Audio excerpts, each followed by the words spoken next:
kasih Pak Irwan atas undangannya. Saya perkenalkan diri dulu ya. Saya sama-sama dengan Pak Irwan melayani di STTRM. Dan puji Tuhan, saya mengenal beliau walaupun belum lama, tapi beliau hamba yang setia dan luar biasa. Saya percaya semua karena Tuhan izinkan. Nama saya Yogi Dewanto, pendeta. Saya sudah melayani kurang lebih di gereja yang saya layani sekarang, namanya GBI Viva. Saya adalah salah seorang anggota pengerja di sana. Saya melayani kemarin ada ulang tahun gereja yang ke-32 tahun. Dan ternyata saya memang ikut gereja ini sudah 32 tahun juga. Dan kebetulan kemarin ulang tahun sama persis ulang tahunnya dengan saya. Ya, walaupun mundur sedikit, ulang tahun gereja kami 15 Maret 1992. Jadi puji Tuhan, Tuhan jadikan semua indah. Jadi kalau kita ingat pasal-pasalnya setelah kita lewati, percayalah, engkau tidak akan pernah menyesal. Saya dikaruniai 3 orang anak, ya. Belum ada yang married, ya, 2 perempuan, 1 laki-laki. Keduanya sudah lulus, yang ada di Jakarta, perempuan, yang 1 laki-laki masih sekolah. 1 orang istri, puji Tuhan. Dan istri saya juga melayani di gereja yang sama sebagai ketua WBI. Terima kasih Pak Iwan kembali. Nah, firman Tuhan saya sudah diberikan temanya oleh Pak Irwan. Temanya gampang, tapi setelah dijabarkan susah juga. Saya kayak ujian jadi. Kemarin sempat saya buat, akhirnya coba saya perbaiki. Mudah-mudahan kita semua boleh mendapat berkat olehnya. Temukan batu sandungan. Temukan batu sandunganmu. Nah kalau saya lihat-lihat kemarin kalau gampang di Google ya. Semua nggak ada yang coba cari nih, temukan batu sandunganmu, nggak ada judul itu. Yang ada jangan jadi batu sandungan, ya kan? Yang ada batu sandungan saja. Tapi puji Tuhan, saya percaya Tuhan menuntun kita bersama. Oke, firman Tuhan juga akan diberikan oleh Pak Irwan. Jadi firman Tuhan saya ambil di dalam Matius 17 ayat 24 sampai 27. Bisa ditampilkan di caption atau kalau enggak kita, oke. Saya ingin kita baca secara bergantian. Mari Bapak Ibu saya jemput bangkit berdiri, menghormati firman Tuhan yang hidup ini. Matius 17 ayat 24 sampai 27, saya akan mulai ayat 24. Ketika Yesus dan murid-muridnya tiba di Kapernaum, datanglah pemukut bea bait Allah kepada Petrus dan berkata, apakah gurumu tidak membayar bea 2 dirham itu? Silakan Bapak Ibu yang dikasihi Tuhan. Jawabnya, memang membayar.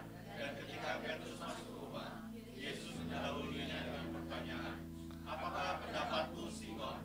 Dari siapakah raja-raja dunia ini memungut bea dan pajak?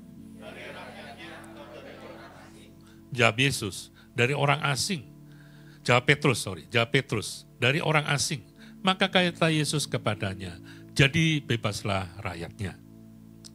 Tetapi supaya jangan kita menjadi batu sandungan bagi mereka, pergilah memancing ke danau, dan ikan pertama yang kau pancing, tangkaplah dan tutup mulutnya, maka kau menemukan atau uang 4 dirham di dalamnya. Ambillah itu dan bayarkanlah kepada mereka bagiku dan bagimu. Amin. Silakan duduk Bapak Ibu sekalian. Diberkatilah kita yang telah mendengar firman kebenaran ini, mengucapkannya, menyimpan dalam hatinya, dan melakukan dalam hidupnya hari lepas hari. Tuhan Yesus memberkati. Nah, cerita ini saya kira secara umum banyak kita sudah dengar. Ya, bagaimana Tuhan Yesus waktu ke Kapernaum. Kapernaum itu sebetulnya adalah kota tempat kelahiran Nabi Nahum. Kapernaum sebetulnya. Sebetulnya ini juga tempat di mana asal kota dari Petrus. Jadi Petrus istilahnya pulang kampung. Nah, waktu pulang kampung ngajak Tuhan Yesus dan ketemulah petugas bea bait suci. Ya, bea ini hanya dikenakan untuk bait suci. Kenapa? Karena kita tahu di Perjanjian Lama bait suci itu aturannya sangat jelimet. Ya, baik pendeta yang membawakannya, ya, jubahnya harus disulam emas dan sebagainya, dan butuh biaya. Ada persembahan khusus dan sebagainya, sehingga diputuskanlah dikenakan bea, ya, atau pajak kepada penduduk, ya, khususnya orang Yahudi, ya. Kalau ada orang lain yang bergabung silahkan, ya. Khususnya ini untuk orang-orang yang pria di atas 20 tahun. Dan saat itu memang hukumnya cukup keras. Kenapa? Kalau mereka terlambat, nggak mau bayar, ya, pada tanggal-tanggal tertentu, biasanya sekitar kalau bulan sekarang bulan-bulan Maret, mereka sudah buka counter-counter untuk bayar pajak, ya, kayak kita nih. Ingat akhir bulan ini mesti lapor pajak. Kalau nggak telat didenda juga kan. Jadi mereka sudah buka counter. Nah, zaman dulu nggak semudah sekarang, bisa online. Jadi dulu yang terlambat bayarnya harus ke ibu kota Yerusalem. Nah, repot juga kan. Sesudah tanggal ditentukan terlambat, apa yang terjadi? Rumah mereka didatangi dan akan disita barangnya sesuai dengan biayanya. Nah, 2 dirham itu berapa? Ada macam-macam. Saya lihat ada yang ngomong cuma 750 rupiah sekarang. Tapi ada yang menerjemahkan lebih fair, 2 dirham itu kurang lebih 8 gram emas, 2 dirham. Jadi kalau 1 dirham kurang lebih 4 gram ya. Ya kalau dihitung-hitung sekarang kan lumayan juga. Kalau 2 dirham ya lumayan. Tapi itu bea untuk 1 tahun. Nah, yang ingin dikatakan di sini adalah di ayat 27. Dikatakan, tetapi supaya jangan kita menjadi batu sandungan bagi mereka. Pergilah memancing ke danau, dan ikan pertama yang kau pancing tangkaplah dan berikanlah. Ini punya. Mereka pergi memancing ke danau, dan ikan pertama yang kau pancing tangkaplah dan bukalah mulutnya, maka engkau akan menemukan mata uang 4 dirham di dalamnya. Ambillah itu dan bayarkanlah kepada mereka, bagiku dan bagimu juga. Nah, sebetulnya Tuhan melakukan pembayaran ini kayak ayat sebelumnya, jawab Petrus, dari orang asing. Jadi bebaslah rakyatnya. Sebetulnya mereka termasuk golongan yang bebas untuk bayar. Tetapi bukan berarti rakyat ini, karena terjemahan King James mengatakan, ya, saya ingin supaya kita ngerti. Saya nggak tahu kenapa terjemahannya demikian yang kita ambil, tapi saya percaya King James itu lebih mendekati aslinya. Di dalam Matthew 17 ayat 25-26 dikatakan, he said, yes, and when he came into the house, Jesus presented him saying, what thing you say, Simon, of whom do the kings of the earth take custom or tribute, ya, mengambil pajak, ya, of their from children or stranger. Jadi terjemahan rakyat itu di King James dikatakan adalah from children, ya. Dan di sini yang dikatakan dari anaknya atau orang lain. Jadi sebetulnya di dalam prosesnya kalau kita baca, saya takutnya nanti orang salah ngerti. Kalau gitu rakyat nggak perlu bayar pajak, nggak perlu bayar pajak dong, ya, karena itu sudah aturan. Jadi sebetulnya di King James yang dikatakan, saya sebagai anaknya, perlu nggak saya bayar? Nggak perlu sebetulnya. Nah, intinya adalah kita tahu Tuhan mengatakan apa, supaya kita nggak jadi batu sandungan, maka kita bayar saja. Nah, apa batu sandungan itu? Nah, Bapak Ibu, kita sebagai anak-anak Tuhan, kita harus belajar bagaimana Tuhan memberi teladan dalam hidup. Ini khususnya mengenai pajak, mengenai uang. Biasanya itu hal yang sensitif. Saya percaya anak-anak Tuhan, orang-orang percaya, pebisnis, ya, hitungannya biasanya tajam. Tapi ingatlah, kalau kita pada daerah abu-abu, ya, pebisnis biasanya cenderung untuk menghindarinya. Wong nggak wajib kok. Nah ini yang saya katakan hati-hati. Mungkin engkau tidak menjadi batu sandungan bagi negara. Negara nggak bisa nuntutmu karena abu-abu. Tetapi engkau menjadi batu sandungan bagi Tuhan. Ingat, kalau engkau jadi batu sandungan bagi Tuhan, kan bahaya. Berkatmu bisa didiskon. Kalau harga diskon boleh, kalau berkat jangan didiskon. Nah, kitab KBBI ya, terjemahan Indonesia, batu sandungan dikatakan sesuatu yang menjadi rintangan, sesuatu yang mendatangkan kesukaran dan sebagainya. Nah, secara definisi rohani adalah batu sandungan adalah suatu tutur kata perilaku kita yang membuat orang lain jatuh atau terganggu rohaninya. Jadi batu sandungan dalam hal ini Tuhan Yesus katakan apa? Supaya saya tidak menjadi penghambat bagi orang lain. Kenapa? Saya melayani juga di bait Tuhan, maka lebih baik saya bayar. Nah, batu sandungan ini adalah sesuatu yang memang sebaiknya kita hindari. Ya, yang pertama dikatakan bahwa batu sandungan harusnya kita hindari, khususnya batu sandungan bagi orang lain. Di dalam 1 Korintus 8 ayat 9 mengatakan demikian. Tetapi ingatlah supaya kebebasanmu ini jangan menjadi batu sandungan bagi mereka yang lemah. Nah, di dalam Korintus ini pun digambarkan bagaimana Tuhan menasihati lewat Petrus ya. Karena Korintus saat itu adalah satu kota di mana masih banyak penyembahan berhala. Sehingga di dalam penyembahan berhala, orang kadang khususnya orang-orang yang baru bertobat, hati-hati di dalam memakan dan sebagainya.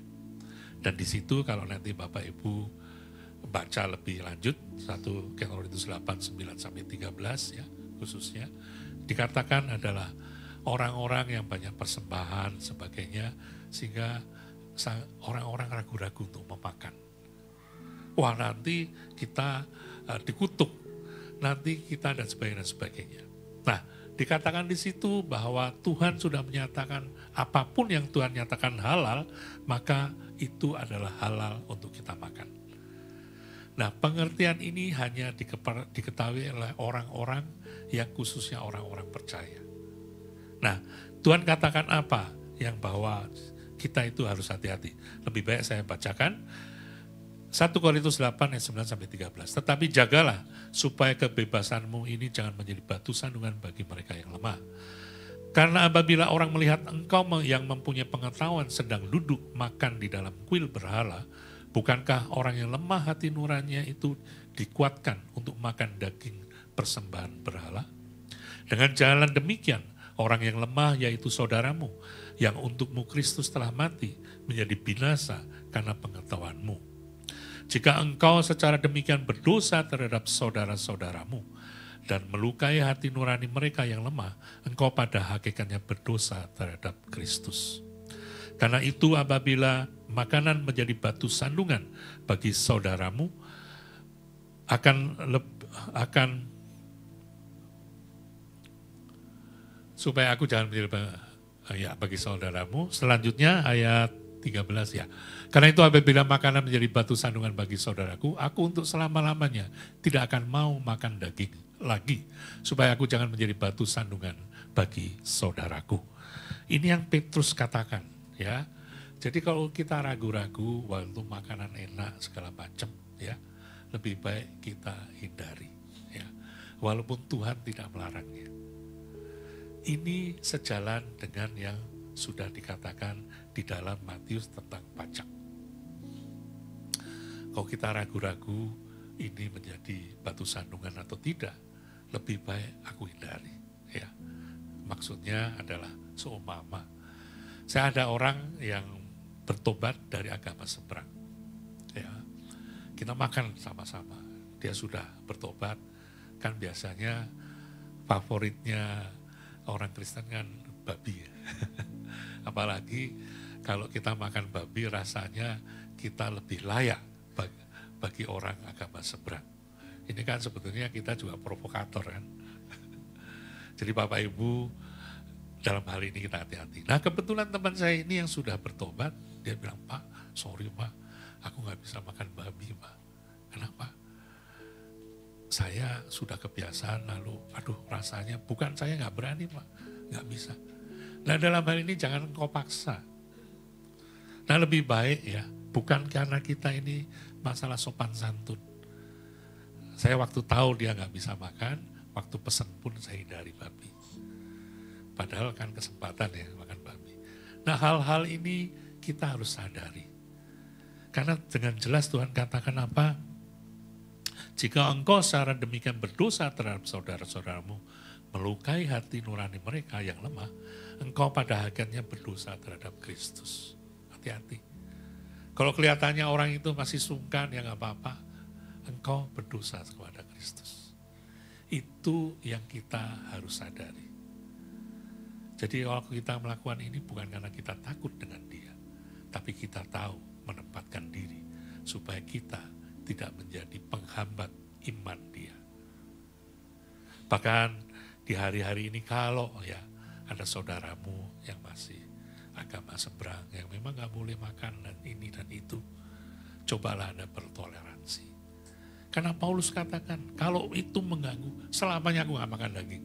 Toh kita ini kan paling cuma bulan-bulan puasa, sensitif gak makan, dan sebagainya. Kita juga harus belajar bertoleransi. Syukur-syukur Anda mau puasa bareng-bareng mereka. Itu juga gak salah. Bukan berarti Anda lalu imannya lalu menjadi separuh-separuh, tidak. Tapi saya percaya Tuhan akan memberkatimu dengan lebih baik. Jadi satu, menjadi batu sandungan. Kita tahu itu penghambat. Nah, yang kedua gimana ini kok Tuhan ya tahu-tahu juga bilang dia menjadi batu sandungan. Nah, saya ingin bacakan supaya kita nggak bingung nih.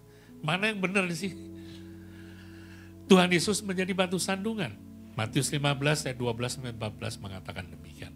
Maka datanglah murid-muridnya dan bertanya kepadanya, engkau tahu bahwa perkataanmu itu telah menjadi batu sandungan bagi orang-orang Farisi. Jawab Yesus, setiap tanaman yang tidak ditanam oleh Bapakku yang di sorga akan dicabut dengan akar-akarnya. Ayat 14, biarkanlah mereka itu, mereka orang buta yang menuntun orang buta. Jika orang buta menuntun orang buta, pasti keduanya jatuh ke dalam lubang. Nah, gimana ini? Yang satu kita hindari menjadi batu sandungan. Tetapi yang lain dikatakan bahwa Yesus adalah batu sandungan. Nah, Bapak Ibu, saya ingin Bapak Ibu mengerti mengenai batu sandungan. Batu sandungan adalah sesuatu yang menghalangimu dan membuat engkau tersandung dan jatuh. Nah, batu sandungan biasanya nggak besar kan? Kalau besar itu namanya tembok. Tapi batu sandungan ya yang ada terletak. Nah, batu sandungan itu tergantung sudut pandang kita. Engkau mesti tahu, seringkali batu sandungan sudah ada di situ. Bukan ada maksud apa-apa. Makanya dalam hidup hati-hati. Jangan salahkan batu sandungannya. Tapi ingat, engkau juga harus lebih awas, lebih tahu. Artinya apa? Di dalam hidup kekristenanmu, engkau harus mendewasakan dirimu. Engkau harus mengupgrade dirimu. Baca firman gak bisa sekali, tapi harus berkali-kali. Saya bersama anak-anak selalu ya baca terus-terusan bolak-balik. Mungkin sekarang sudah 5-6 kali bolak-balik. Dan ingatlah, setiap firman yang sama engkau baca sekarang, waktu engkau ulang kembali, Tuhan akan memberikan hikmat yang berbeda. Jadi jangan bingung nanti ngomong, Pak katanya batu sandungan harus dihindari. Ini kok Yesus jadi batu sandungan? Ada saatnya engkau harus menjadi batu sandungan. Kenapa? Dikatakan ini. Kok dibiarkan apa? Orang buta menuntun orang buta. Dua-duanya masuk jurang. Repot juga kan? Kalau engkau melihat saudaramu, ya mau kecelakaan apa yang engkau lakukan? Engkau pasti tarik. Ya kan? Engkau pasti selamatkan dia. Urusan dia marah, urusan belakang. Dia selamat dulu. Baru kita mulai mungkin injili, layani dan sebagainya. Bahkan Tuhan katakan, ya, di dalam Roma 9 ayat 33 dikatakan demikian. Seperti ada tertulis, sesungguhnya aku meletakkan di Sion sebuah batu sandungan dan di Sion sebuah batu sentuhan dan sebuah batu sandungan. Dan siapa yang percaya kepadanya, huruf besar, tidak akan dipermalukan. Huruf besarnya ini artinya menunjuk ke batu sandungan itu. Berarti apa? Tuhan Yesus juga adalah batu sandungan. Tergantung itu di mana engkau melihat dari sudutnya. Ada kalanya kita harus bersedia menjadi batu sandungan bagi orang-orang percaya yang lain. Untuk memperingatkan mereka untuk kembali ke jalan yang baik. Bahkan Tuhan katakan, Yakobus 4 ayat 17. Jadi jika orang tahu bagaimana ia harus berbuat baik, tetapi ia tidak melakukannya, ia berdosa. Kalau engkau tahu bahwa orang itu sudah salah, engkau biarkan. Hati-hati. Tuhan sudah peringatkan, kita jadi orang yang ikut berdosa. Nah Bapak Ibu, saya ingin ingatkan, kita perlu meluruskan hal-hal yang sering kali orang lakukan dengan salah. Ya, saya sering kali dan ini nggak salah, karena orang sering kali harus dipancing. Ya. Orang percaya ini kan repot ya. Saya lihat tadi ada persembahan gereja untuk pembangunan diakonia ya. Saya nggak tahu Pak Irwan penuh terus nggak? Ini kan nggak harus. Amplop sih mungkin selalu. Tapi yang begini kan seringkali dihindari, tanda petik. Ya. Nah saya tidak mengatakan itu salah ya. Dan seringkali umat Tuhan mesti dipancing. Nah cuman saya juga protes seringkali. Karena dikatakan demikian. Kalau engkau sumbang 10.000 nanti Tuhan lipat gandakan. 30 kali ganda, 60 kali ganda, 100 kali ganda. Pernah dengar gak? Firmannya saya bacakan ya. Matius 13 ayat 23 mengatakan demikian. Yang ditaburkan di tanah yang baik ialah orang yang mendengar firman itu dan mengerti. Nah ini seringkali dipotong. Dan karena itu ia berbuah. Ada yang 100 kali lipat. Ada yang 60 kali lipat. Ada yang 30 kali lipat. Ingat, firman jangan dipotong-potong. Kenapa? Karena ini berbicara firman. Firman ditabur akan bertumbuh dalam hidup kita. 30 kali ganda, 60 kali ganda, 100 kali ganda. Kenapa? Karena kita merawatnya. Kenapa? Karena kita ada bergantung kepada pokok anggur yang benar. Tetapi seringkali dipotong cuma separuhnya. Kalau engkau kasih gereja ini, maka engkau akan diberkati 30 kali ganda, 60 kali ganda, 100 kali ganda. Tapi saya jamin, kalau engkau memperhatikan persembahan apa yang Pak Irwan sudah sampaikan, tidak 30, 60, 1000 kali ganda. Kenapa? Berkat Tuhan tidak berbicara hanya harta. Berkat Tuhan berbicara atas kesehatanmu. Berbicara atas damai sejahtera di rumah tanggamu. Berbicara atas keselamatan anak-anakmu. Berbicara atas pemeliharaannya. Dikala kita menghadapi kemarin pandemi, dikala kita menghadapi krisis ekonomi, kita lewatin itu, jangan ngomong Pak itu karena engkau semua. Itu semua karena Tuhan melindungi, menjagaimu. Jadi Bapak Ibu, kembali kadang kita harus menjadi batu sandungan, tapi batu sandungan yang benar. Batu sandungan yang memang Tuhan izinkan itu ada dalam hidup kita. Tegur satu dengan lain, kalau dia ngomong gak benar, Pak itu gak benar Pak, 30 kali ganda, 60 kali ganda. Masa begitu sih? Itu untuk firman. Jangan takut. Seringkali kita sebagai anak-anak Tuhan, kita itu lebih mengambil sikap. Menjadi orang yang kalau bisa saya jangan cari musuh deh. Semuanya damai. Itu yang Tuhan katakan, hati-hati, suam-suam kuku. Tapi Tuhan ingatkan, engkau kalau perlu, engkau akan menjadi batu sandungan. Ya, bahkan Tuhan ingatkan, di dalam kita ini menjadi anak-anak Tuhan, Tuhan ingatkan bahwa kita adalah garam dan terang dunia. Ya, Tuhan ingatkan bahwa Efesus 5 ayat 8, memang dahulu kamu adalah kegelapan, tetapi sekarang kamu adalah terang di dalam Tuhan. Sebab itu hiduplah sebagai anak-anak terang. Ya, Efesus 5 ayat 8 ini kita diingatkan bahwa kita ini yang dulu dari kegelapan, Tuhan selamatkan kita menjadi terang. Sehingga waktu diingatkan menjadi batu sandungan, kita tidak perlu takut. Kita adalah anak-anak terang. Ya. Bahkan Tuhan katakan apa? Pelita itu tidak boleh disimpan di bawah gantang. Pelita itu harus terang dimanapun. Di mana engkau berada, terang Tuhan nyata dalam hidup pribadi lepas pribadi.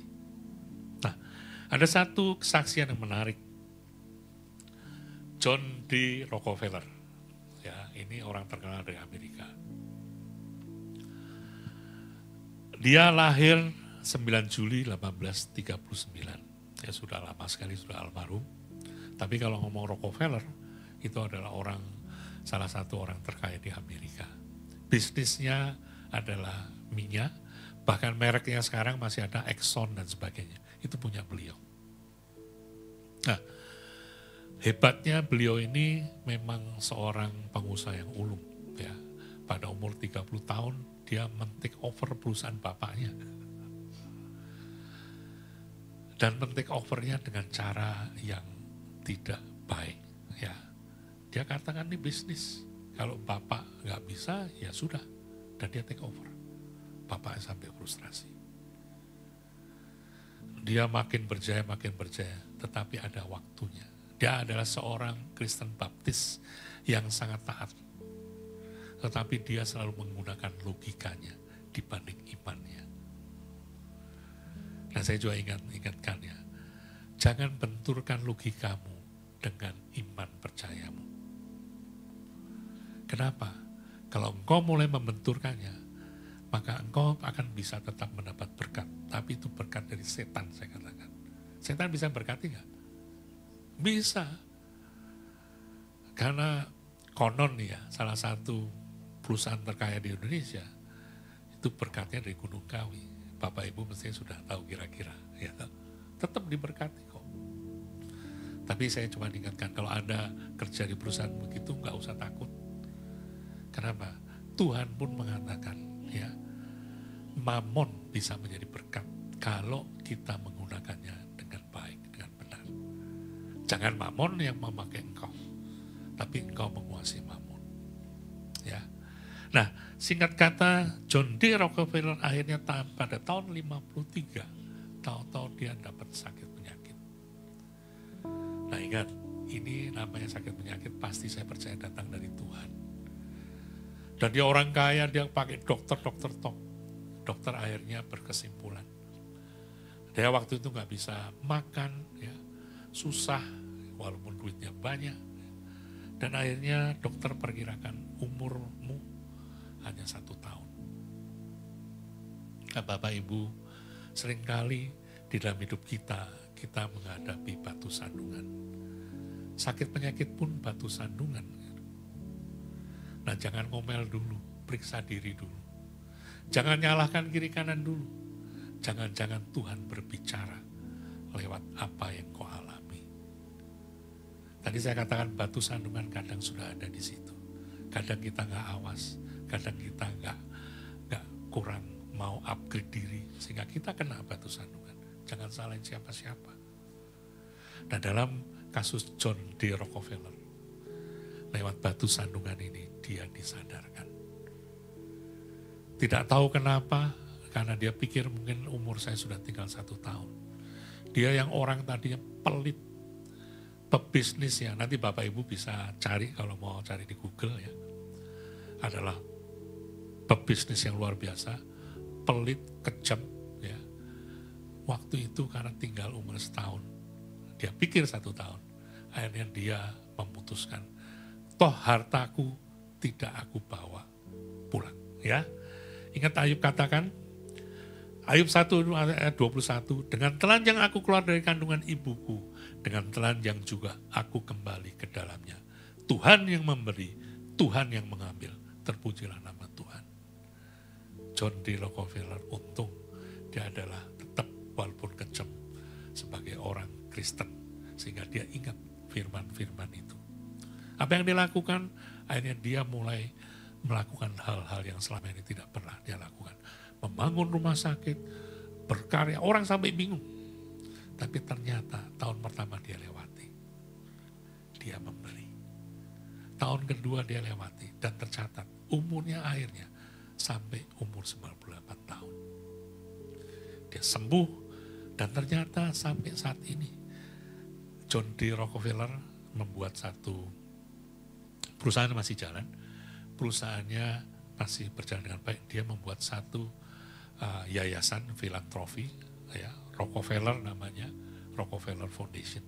Dan tercatat pada tahun 2021 kurang lebih, sekarang mungkin sudah lebih lagi, dia sudah membagikan uang untuk sosial, ya, bahkan termasuk penelitian COVID, dia terlibat 50 triliun rupiah. Itu duit yang gak sedikit. Tapi intinya lihat, waktu dia mensikapi batu sandungan itu dengan benar, maka tidak hanya Tuhan memberkati secara finansial, tapi Tuhan memberkati kesehatannya. Bahkan Tuhan memulihkan namanya.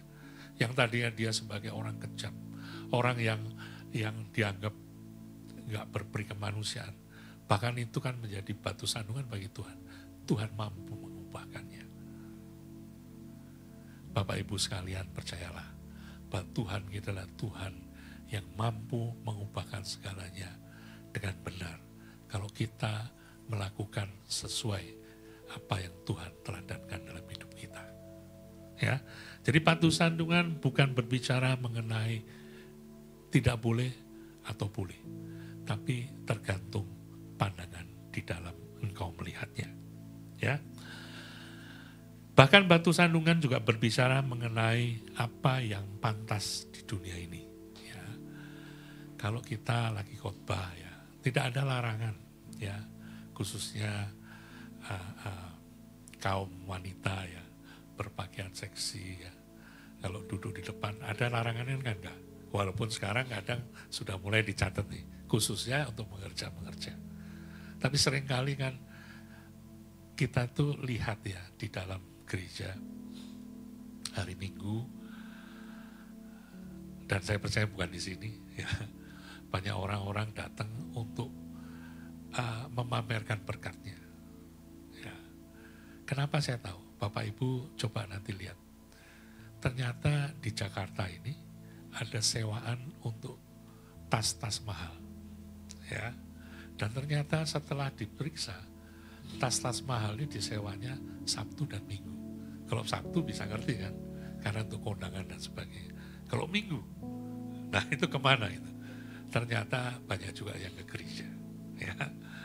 Nah, saya ingin ingatkan Bapak Ibu sekalian, hal-hal demikian yang tidak memang layak untuk secara umum nggak ngelarang gitu ya.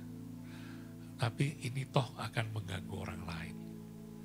Akan membuat orang lain menjadi imannya menjadi lemah, menjadi imannya tidak seperti yang diharapkan, ya. Padahal orang-orang cuma nyewa. Nah, ingatlah bahwa Tuhan tidak suka orang-orang yang melakukan demikian. Bapak Ibu, hal-hal demikian perlu kita lakukan dan kita perlu menahan diri atasnya, ya. 1 Korintus 10 ayat 23 mengatakan demikian. Segala sesuatu diperbolehkan. Tadi diperbolehkan. Tetapi benar, tetapi bukan segala sesuatu itu berguna. Segala sesuatu diperbolehkan. Benar, tetapi bukan segala sesuatu membangun. Sebagai anak Tuhan, kalau kita tahu bahwa itu tidak berguna dan tidak membangun, lebih baik kita hindari. Bapak Ibu, batu sandungan, periksa dalam dirimu. Kalau batu sandungan itu adalah teguran Tuhan, perbaiki diri. Kalau batu sandungan itu membuat orang-orang sekitarmu menjadi lemah iman, maka ingatlah bahwa engkau harus menghindarinya. Bahkan firman Tuhan mengatakan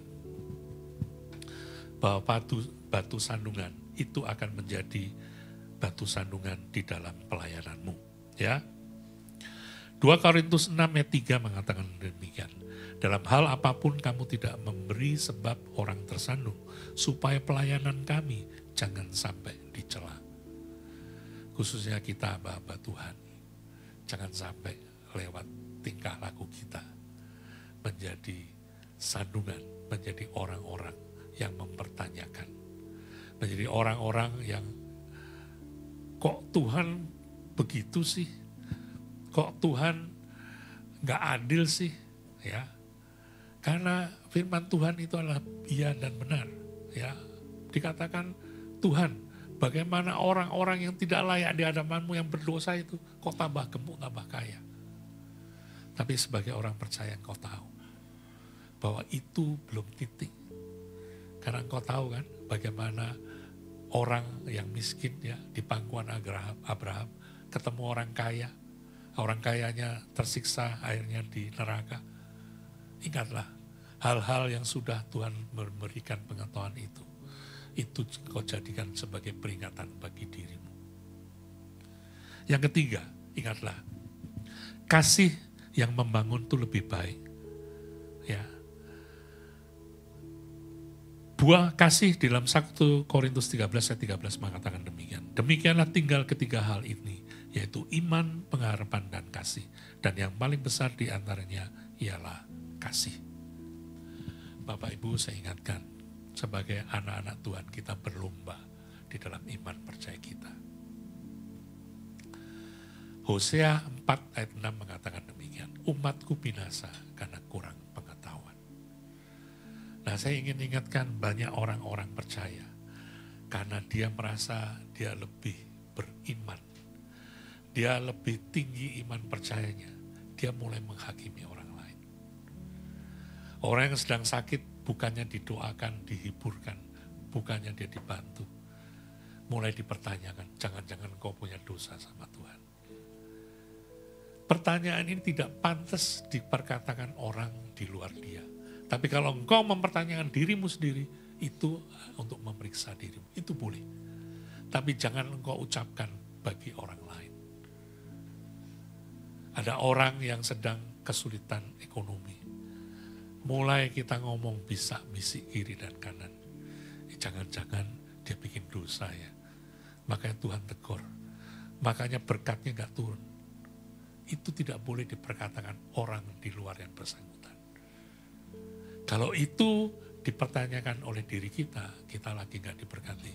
Tuhan, mungkin saya ada salah. Mohon ampun terlebih dahulu. Dan ingatlah, Tuhan kita adalah Tuhan yang pengampun. Lebih baik daripada engkau menyalahkan kiri kanan, mulai periksa diri kita. Kasih itu adalah dasarnya. Di dalam engkau menentukan batu sandungan atau bukan batu sandungan. Waktu engkau merasa aku lebih rohani dari orang lain, jangan-jangan kau menjadi batu sandungan. Bukan bagi orang sekitarmu, tapi batu sandungan bagi Tuhan. Hati-hati. Bapak Ibu, pagi hari ini kita belajar. Temukan batu sandunganmu. Periksa diri kita masing-masing. Tapi percayalah, berjalan bersama Tuhan, engkau tidak perlu khawatir. Sehingga semua yang takut enggak perlu. Karena kita percaya, waktu engkau tulus, ikhlas di hadapan Tuhan, Tuhan yang akan memimpin, menuntunmu di jalan-jalan kebenarannya. Saya akan tutup ya di dalam perumpamaannya. Ini mengingatkan kita sekalian. Lukas 15 ayat 29. Tetapi ia menjawab ayahnya, katanya, telah bertahun-tahun aku melayani Bapa dan belum pernah aku melanggar perintah Bapa. Tetapi kepadaku belum pernah Bapa memberikan seekor anak kambing untuk bersuka cita dengan sahabat-sahabatku. Bapak Ibu tentu ingat ya, ini cerita tentang apa? Anak bungsu yang hilang. Ya. Ternyata kalau kita cermati, gak cuma anak bungsu yang hilang, anak sulung juga hilang. Waktu anak bungsu itu kembali, apa yang dikatakan oleh anak sulung? Waktu dia dengar ada keramaian, dia yang sudah setia melayani, ya, dia mulai tanya kepada pegawai, ada apa itu? Ternyata pegawai bilang, saudaramu kembali, bukannya dia ikut sukacita, dia mulai marah. Dan apa ternyata yang dikatakan, Bapak, kenapa engkau nggak perhatikan saya melayanimu, saya sungguh senantiasa. Dan bapaknya katakan apa ya kalau kita baca selanjutnya, engkau selalu bersamaku. Bukankah anak-anak sulung seperti kita semua? Kita selalu bersama Tuhan. Tapi ternyata waktu dia dekat dengan bapaknya, waktu dia mau kerja, tujuannya untuk apa sih? Dapat anak kambing. Untuk apa? Untuk pesta. Tujuannya adalah harta. Bapak Ibu sekalian, saya ingatkan, kita sudah melayani Tuhan. Kita setia datang. Ingatlah, Tuhan sudah terlebih dahulu setia dan menyelamatkanmu. Firman Tuhan ya mengingatkan kita untuk harta ini. Lukas 8 ayat 14 mengatakan, yang jatuh dalam semak duri ialah orang yang telah mendengar firman itu. Dan dalam pertumbuhan selanjutnya, mereka terhimpit oleh kekhawatiran dan kekayaan dan kenikmatan hidup. Sehingga mereka tidak menghasilkan buah yang matang. Anak sulung ini tersesat. Kenapa? Dia berpusat pada harta. Dia berpusat ya. Yang tadinya dia bisa terima, lihat anak-anak yang tadi balik, ini anak bungsu gak benar, ini benar dia gak benar, moralnya gak benar. Saya tidak ingin Anda lalu menjadi anak bungsu yang gak benar juga itu. Karena memang moralnya gak benar. Tapi jangan menjadi anak sulung seperti ini. Dia sudah dekat bapaknya, tapi gara-gara dia iri hati, dia tidak ingat firman Tuhan mengingatkan. Waktu engkau ya di dalam hidupmu sebagai anak-anak Tuhan, engkau berpusat pada kenikmatan dunia. Engkau berpusat pada harta dunia, yang semuanya sementara. Tadi kan si Ayub katakan, aku lahir telanjang, aku akan kembali telanjang. Terpujilah nama Tuhan.